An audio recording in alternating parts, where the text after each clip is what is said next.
Alors, Marie Laberge, qu'est-ce que ça a été votre premier contact avec le CEAD? Vous en rappelez-vous? L'affaire, c'est que je ne suis pas certaine de me rappeler de la bonne chose.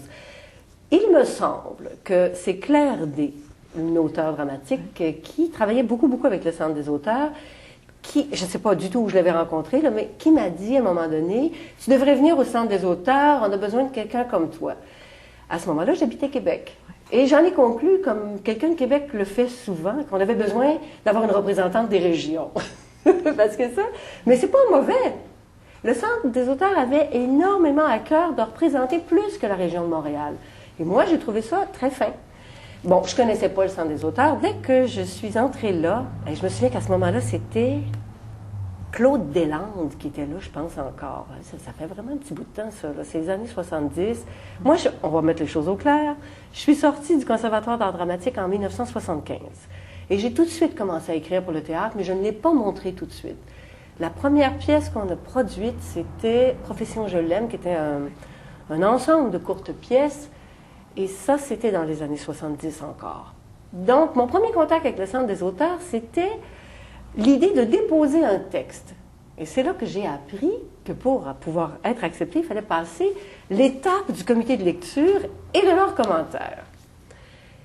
Et je suis quelqu'un d'entêté qui, quand j'ai écrit, ça me prend beaucoup de temps à accepter d'avoir fini, puis à voir, puis à considérer que ça y est, que j'ai fait de mon mieux, au meilleur de ma connaissance. Mais quand j'ai fini, j'ai fini. Et là, je me suis tout à coup trouvée devant des gens qui m'expliquaient ce qu'il faudrait encore faire. Et je dois avouer que j'ai pas été ce qu'on appelle une personne très ouverte. Ça m'a fait comment? Ce qu'il me reste à faire, de quoi ils se mêlent? Et puis c'est là que j'ai compris le E de essai, parce qu'à cette époque-là, dans les années 70, c'était le centre d'essai des auteurs dramatiques. Je me suis dit, probablement, c'est le coup de l'essai. Il faut toujours avoir quelque chose à refaire quand on dépose un texte là. Et j'avoue que peut-être, j'ai jamais ressenti ce besoin-là d'être commenté. Je me souviens d'un jour où j'ai eu l'audace et la prétention, et je le dis comme ça parce que c'est ça, de dire, j'en voudrais pas de vos commentaires. Je veux pas ça. Je veux pas que quelqu'un lise ma pièce en se disant, qu'est-ce qu'il faut changer pour qu'elle marche? J'ai fait cette pièce-là, et c'est là que le centre a été extraordinaire. Ils ont juste fait, très bien. Si elle est jouée, elle est dans notre catalogue, puis ça finit là. Et il y a des gens qui veulent refaire 10 fois leur pièce en compagnie d'un mentor, en compagnie de gens qui l'assistent et qui soutiennent. Ces gens-là ont aussi cette possibilité-là. Et ceux qui veulent autre chose, ils disent, puis on essaye de l'instaurer, cette autre chose-là. Et c'est là que peut-être mon apport à moi a été beaucoup plus du côté, non de l'essai, mais du côté de la promotion et de la promulgation de la bonne nouvelle. C'est-à-dire que pour moi, un auteur qui avait terminé une pièce est un auteur qui avait besoin qu'on sache que la pièce était faite et qu'on devait la prendre en main. Personnellement, j'ai donc fait mon conservatoire d'art dramatique, donc je suis une actrice. C'est un peu comme Michel Allen, un peu comme bien des gens. J'avais une espèce de réseau. Et venant de Québec, une ville, j'espère insulter personne, mais qui est quand même un peu plus petite que Montréal, j'avais aussi une connaissance, disons, très, très profonde de ce milieu, des gens qui pouvaient m'aider à produire une pièce. Donc, j'avais en main quelques clés. Pour Montréal, nenni que rien, du tout, je n'avais rien. Donc, alors justement, est-ce que le CEAD vous a ouvert un peu les portes de ce milieu-là à Montréal? Vous a donné les clés pour mieux comprendre la dynamique du théâtre à Montréal? Si j'étais... je pense que la chose qui me vient le plus dans ce que le centre a pu m'apporter à moi, c'est la collégialité des auteurs. Peut-être que c'est une chose qui se perd maintenant, je n'en sais rien. Quand j'étais petite, j'appelle ça comme ça, quand j'étais vraiment nouvelle dans ce métier et quand j'étais une nouvelle auteure, j'avais besoin de savoir comment les autres vivaient leur rapport au metteur en scène, leur rapport au théâtre, leur rapport à la direction artistique, leur rapport aux acteurs. Ces choses-là qui font en sorte qu'une pièce qui est créée et qui est conçue dans une solitude absolue devient l'objet commun d'une gang de créateurs qui veulent tous imprimer leur marque. Ça n'est pas facile. C'est sûr qu'a priori, tout le monde veut aider et tout le monde veut améliorer la chose, mais on n'a pas tous toujours le même point de vue et j'avais un besoin vraiment urgent de comprendre comment tout le monde qui écrivait des pièces dans le secret de leur maison vivait ce rapport où tout à coup on était littéralement tiraillés de toutes parts. Et ça, le centre me l'a donné. Il y avait dans les racontes, dans les assemblées générales, dans les lectures publiques, des rapports avec les auteurs. Et comme j'étais sur les comités de lecture, ça j'ai fait ça longtemps, pour une raison assez simple, c'est que comme il y avait des rapports de lecture que j'aimais pas, je me disais, ben fais-en toi, fais-en à ta manière, essaye d'apporter ton point de vue. Mon point de vue à moi a toujours été le même, et peut-être que ça a donné, je ne sais pas moi, une petite coche de plus à toutes ces possibilités-là qu'on a au Centre des auteurs, mais c'était, j'ai besoin de savoir ce que ma pièce vous fait. J'ai pas besoin de savoir ce que vous trouvez qu'il faudrait que je change. Dites-moi ce que ça vous fait. Est-ce que ça vous emballe? Est-ce que ça vous rebute? Est-ce qu'il y a des bouts où vous dites « je m'ennuie » ?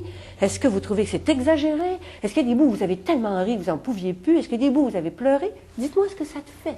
Et pour moi, le rapport que moi, j'avais besoin comme auteur dramatique, c'était celui-là. Je me disais, il est probable que quelqu'un d'autre en a envie de ça. Et pour moi, la lecture n'est pas la même. Si je lis quelque chose, juste, je la lis, j'en prends connaissance, je la reçois, l'œuvre.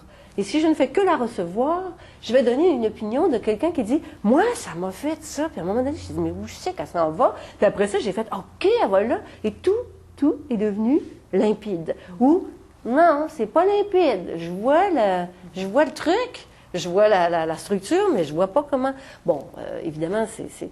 Donc, le centre m'a donné cette collégialité, des rapports avec les autres auteurs, le rapport à la lecture et m'a suivi, je dirais, beaucoup dans mon énergique besoin de sortir du Québec. Et il m'a aidé. Et puis, la lecture publique étaient des expériences qui, au départ, pour moi, étaient fondamentales. La lecture publique, c'était pour moi l'instrument parfait du Centre des auteurs dramatiques. Et même d'essai des auteurs dramatiques. Parce que pour moi, le vrai essai, c'est « assieds-toi, écoute, c'est fait pour être entendu ». On va le faire minimalement, on va le faire sans grand déplacement, on va le faire, mais avec le plus de densité émotive possible. Et là, tu vas me dire, as-tu reçu quelque chose? Et ça, le Centre d'essai le faisait vraiment très bien. Et je me souviens qu'en 1978, quand j'y étais, on avait instauré des lectures aussi à Québec. On avait fait au théâtre, on avait fait au Café Rimbaud, on avait fait la lecture non, pas c'était avant la guerre. On a fait, mon Dieu, comment? Avec l'hiver qui s'en vient. C'était ma première pièce longue. On a fait ça au Café Rimbaud. Je m'en souviens encore. Et ça, le centre avait payé les acteurs, avait payé tout le monde. J'avais l'impression qu'on me faisait un tel cadeau, qu'on me permettait, moi qui étais si inexpérimentée, en tout cas dans l'écriture dramatique, qu'on me permettait d'entendre la chose la plus fondamentale. Et avec l'hiver qui s'en vient, ça a été la première fois de ma vie que j'ai entendu Denise Gagnon prendre un rôle que j'ai écrit et me le relancer, paf, en pleine poitrine. Et j'ai été suffoquée. Ça m'a fait, je n'ai pas écrit quelque chose d'aussi violent, c'est pas vrai. Et elle avait bien saisi ce que j'avais écrit, mais moi, je ne savais pas. Et ça, j'avoue que pour moi, c'est le terreau le plus riche que j'ai trouvé au Centre des auteurs, avec d'autres choses qu'on va, on va y arriver, mais il reste que ça, c'est certainement ce qui m'a le plus aidé, allumé. Donc, vous avez beaucoup reçu du Centre d'auteurs, mais en même temps, vous avez rapidement décidé de donner beaucoup, puisqu'en 78 déjà, vous êtes élue au conseil d'administration. Un peu plus tard, de 87 à 89, vous en êtes présidente. Alors, d'où ça venait, cette volonté? Vous vouliez aussi laisser votre marque, vous aviez des défis, des priorités, l'international, est-ce que c'était ça? J'avais des priorités, c'est-à-dire que moi, j'avais une vision de ce que ça pouvait devenir. Je ne sais pas si j'ai réussi j'ai probablement aidé à les rendre peut-être avec un peu plus d'acuité quand on est là, mais laisser ma marque, non. Je trouve pas que ce serait juste de dire ça. J'ai pas le sens de ma marque à ce point-là. Pour moi, j'écris, c'est assez comme marque. J'ai pas à investir un centre de plusieurs auteurs de ma marque à moi. Je trouverais ça un peu prétentieux de ma part. Mais en même temps, d'être au conseil d'administration, d'être présidente, ça demande beaucoup de disponibilité. C'est un engagement aussi, non? C'en est un, mais ça, pour moi, être engagé, ça ne veut pas dire nécessairement laisser ma marque. Ça veut dire mettre l'épaule à la roue puis faire avancer les choses. Tout ce que je pouvais... Je suis une femme énergique. C'est sûr, ça paraît même dans ma manière de vous parler. J'ai toujours eu cette énergie-là. J'ai jamais reculé devant le travail. Pour moi, si le centre avait besoin de quelqu'un, à l'époque, en 78, c'était quelqu'un des régions, ça me faisait plaisir. Et je ne suis pas quelqu'un qui est, entendons-nous, je suis très centrée sur mon œuvre et sur ma petite personne quand je suis en train de la faire, mais quand c'est fait, j'ai pas besoin qu'on s'occupe toujours de moi. Mais je trouve que quand une entité est là pour aider tout le monde, c'est normal de le faire. Et à partir du moment où j'ai eu du succès et où j'ai été connue, ça m'a toujours semblé naturel d'aider ceux qui le sont moins. Parce que j'estime qu'il n'y a pas toujours d'excellentes raisons pour qu'une personne soit connue et qu'une autre qui a une œuvre très forte ne le soit pas. Il y a des hasards dans la vie d'un artiste et dans la vie d'une œuvre qui ne sont pas, nécessairement liés seulement à la personne qui a fait l'œuvre. Il y a des hasards. Comment se fait-il que j'ai rencontré Gabriel Garand sur un quai de gare à Bruxelles? C'est parce qu'à Bruxelles, on m'a invité au Salon du Livre de Bruxelles parce que je connaissais un journaliste belge qui s'appelle Jacques de Decker. Et parce que je connaissais Jacques de Decker, Gabriel Garand est venu me voir, qui avait monté Michel Garneau, qui est un de nos grands auteurs, et qui avait fait le premier grand succès québécois à Paris. C'est Michel Garneau qui l'avait. Et voilà, ça c'est une des choses qui m'a toujours bien choquée. C'était 4-4. Et ça n'a pas été su ici, au Québec. Et je me souviens que quand Garand m'a expliqué l'énorme succès de Garneau à Paris, j'ai dit, mais pourquoi je ne le sais pas? Et je me suis dit, il faut qu'au centre, on le dise. Il faut qu'au centre, on soit au moins des gens capables. Et j'avoue que le centre le fait énormément maintenant. Il tient les gens au courant. Cette espèce de communication si nécessaire à un auteur, cette espèce de sortie de l'enclave de création qui est si fermée pour arriver dans le monde, ça se fait. Mais quand j'ai rencontré Gabriel Garand, qui connaissait sans doute Garneau à cause du Centre des auteurs, puis peut-être à cause du Centre de documentation qui existe depuis vraiment longtemps. Ça, c'est un centre, on ne le sait pas toujours. Tout le temps, ça envoie. Les gens viennent. Et là, c'est sûr que Daniel Gauthier, qui est là depuis assez longtemps pour dire que c'est le centre de documentation, en fait, pas moi, c'est Daniel, mais Daniel peut recevoir les gens et les aider. Mais il y a le service en ligne aussi. Il y a un service, mais même avant la ligne, la poste, je veux dire, il en a envoyé des textes. Il en a envoyé. Puis il en a envoyé des miens, puis je le sais. Et lui... Ce centre-là a permis, avant l'heure, avant même qu'on ait un souci, qu'on ait une personne qui s'occupe de l'anglais, du côté anglais, tout ça, il y avait, avec Daniel, et il y a toujours avec Daniel, une sensibilité et une capacité de percevoir le besoin de la personne qui demande. Comme il m'a dit il n'y a pas si longtemps, ça ne marche pas tout le temps, mais l'effort est là, l'essai est là, l'envoi est là. Et c'est de ça qu'un écrivain a besoin. Au Québec, un écrivain a besoin d'en sortir. Je sais bien que c'est de valeur à dire. C'est sûr que notre œuvre, elle est avant tout écrite pour cet endroit. Même l'oralité du théâtre fait en sorte qu'on est un peu contraint littéralement à s'adresser aux oreilles québécoises. En fait, on n'est pas contraint, c'est notre envie. Mais il reste qu'après ça, il faut arriver ailleurs. Parce qu'on ne peut pas vivre du théâtre au Québec quand on est un écrivain. C'est pas assez. Donc, l'avenir du CEAD, c'est beaucoup dans les activités de traduction et de diffusion à l'international, mais de traduction à l'anglais, entre autres. La traduction anglaise, pour un Québécois, elle est fondamentale. Et il ne faut pas juste être traduit, après ça, il faut être produit. Et c'est sûr que, pour moi, de toute ma vie, j'ai toujours dit, sortons de Québec, Montréal et puis les régions, c'est pas assez. Et je me souviens qu'en 82, c'est-à-dire assez tôt dans ma carrière, on a fait, en 81 ou 82, je ne suis pas bonne à date, on avait fait une tournée avec, je crois que c'était 8 auteurs. Oh my God, le chiffre, je ne sais pas, mais je me souviens qu'on était au moins 7 auteurs. Il y avait 5 metteurs en scène, il y avait une troupe d'acteurs. On est allé en Europe, mais on n'est allé pas juste à Paris. On avait fait la Suisse, on avait fait la Belgique, et on a fait une énorme tournée. L'organisation de ça a été incroyable. mais le plaisir qu'on a eu et les rencontres qu'on a faites et les échanges qu'on a eus et je dirais que ça a été extrêmement large. On a eu des rencontres avec des gens dont c'était le métier, mais aussi le public.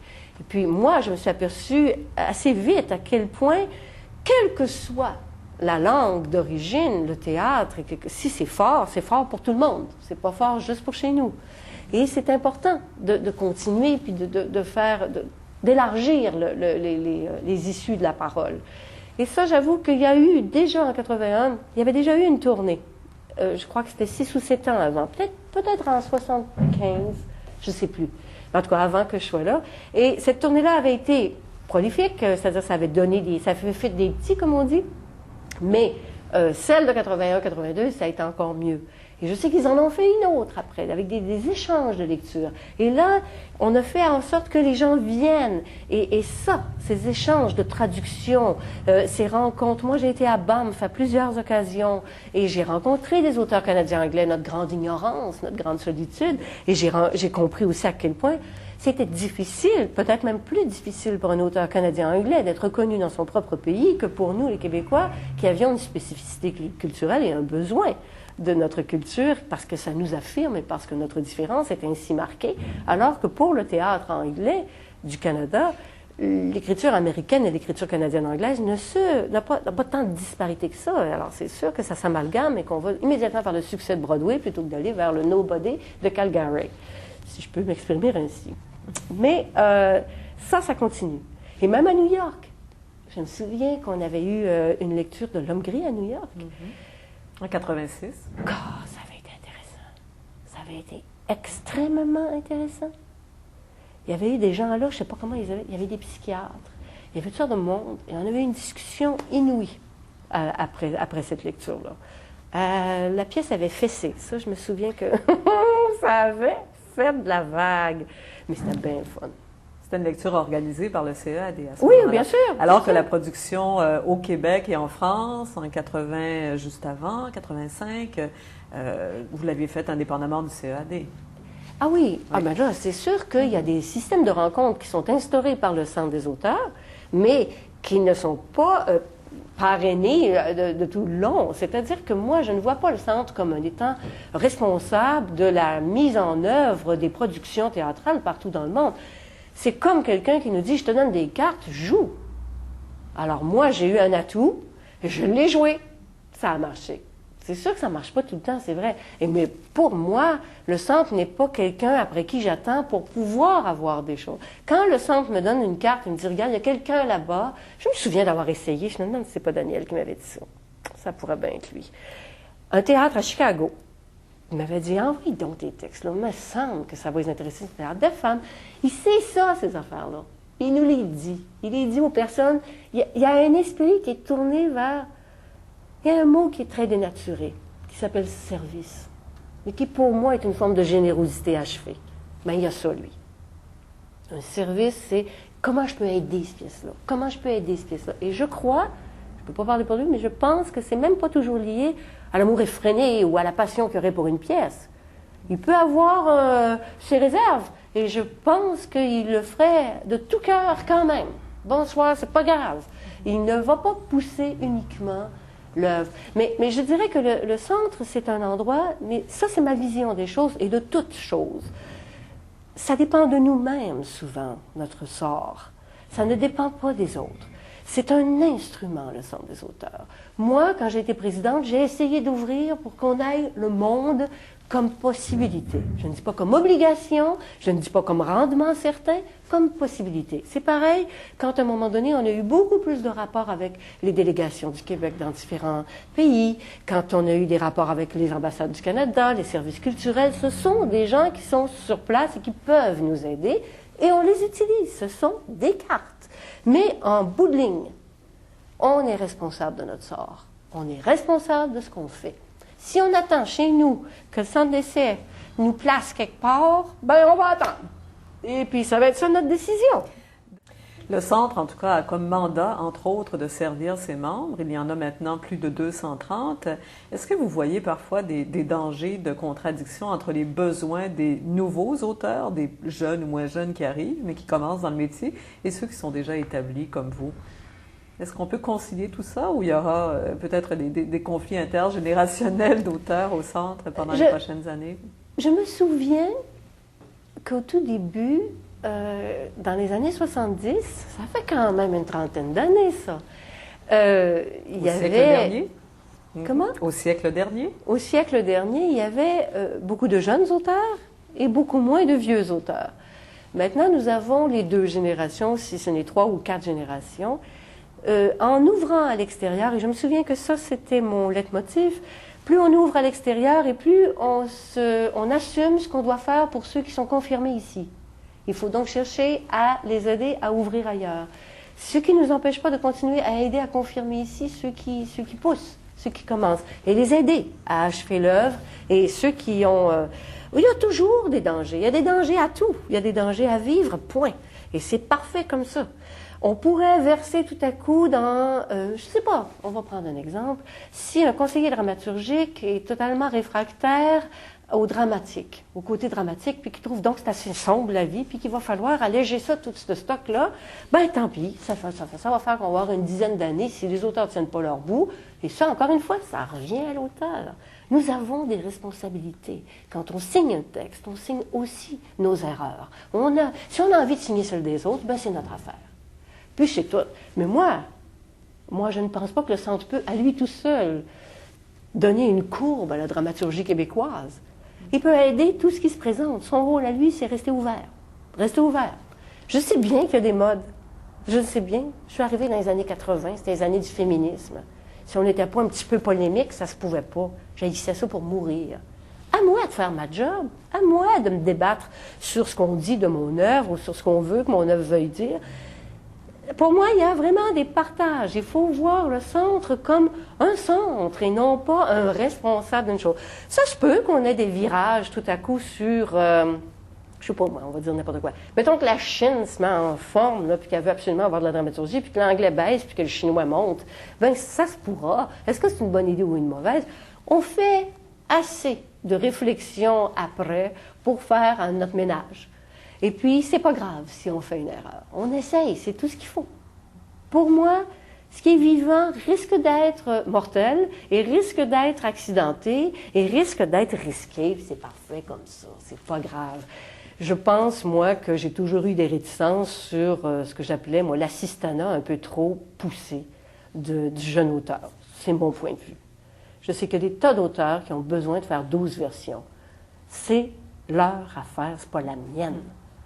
Disons que personnellement, je trouve qu'il faudrait renforcer un peu l'estime de soi, la confiance en soi, puis puis dis ce que tu as à dire, puis arrête de demander à papa, maman, mon oncle Jean, ma grand-maman, si c'est bon.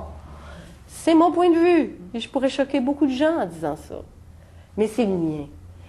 C'est juste qu'on est seul en bout de ligne, il faut le savoir. Et même le Centre doit de temps en temps dire à un auteur, t'es seul. Je suis là, mais t'es seule. Marie Laberge, depuis 7 ans déjà, vous êtes coprésidente d'honneur du Fonds Gratien-Gélina. Qu'est-ce que ça représente pour vous, avec Huguette Ligné, bien sûr? Le Fonds Gratien-Gélina, pour moi, ça représente demain. Ça représente une petite main sur l'épaule de ceux qui trouvent que c'est dur de se faire une place. C'est peut-être mon acte de repentance pour dire, si j'ai pris trop de place, voici, je vous en donne un peu. Je ne sais pas, mais je me souviens quand j'étais très jeune, j'avais la fibre un peu fragile sur pourquoi on parle tout le temps de celle-là, pourquoi on parle pas de moi, on a toujours ce petit côté-là qui fait pourquoi pas moi, et je le comprends encore, même si c'est moi qui encombre l'onde, et je trouve qu'il faut aider. Je pense que c'est un des devoirs des artistes connus d'aider. Les tribunes, je sais comme c'est long avoir droit d'avoir un micro. Je sais parce que je l'ai fait, parce que ça a été long. Et je sais que maintenant que j'ai un micro, le moins que je puisse faire, c'est en faire profiter les autres. C'est pas parce que je suis extraordinaire, c'est parce que je suis consciente que c'est un métier difficile. Je crois toujours que je pourrais faire plus, Mais je suis partagée entre faire pour moi, faire pour les autres, puis me reposer. C'est vrai. Mais il reste que, pour moi, le Fonds Gratien-Gélina, c'est spécifique. C'est aider vraiment la relève, et c'est aider la relève dans ce qu'elle a le plus urgent comme besoin, c'est-à-dire être produit. Et aussi, parce que ça, c'était mon leitmotiv, si on donne à un théâtre de l'argent pour produire, je veux que l'auteur ait de l'argent à lui pour écrire encore. Dernière question, peut-être en 30 secondes. Qu'est-ce que serait le théâtre québécois si le CEAD n'avait pas existé? Si le centre n'existait pas, le théâtre québécois serait encore probablement en train de balbutier. Il serait probablement un théâtre beaucoup moins fort, beaucoup moins puissant, et un théâtre beaucoup moins multiple. Le centre a permis à des voix différentes d'exister dans leurs différences, qu'elles soient politiques, qu'elles soient une langue beaucoup plus crue, beaucoup plus dure. Et toutes ces langues-là ont réussi à exister et à coexister. Ils n'ont jamais nivelé le théâtre. Et ça, c'est bravo. Merci beaucoup, Marie Laberge. Merci.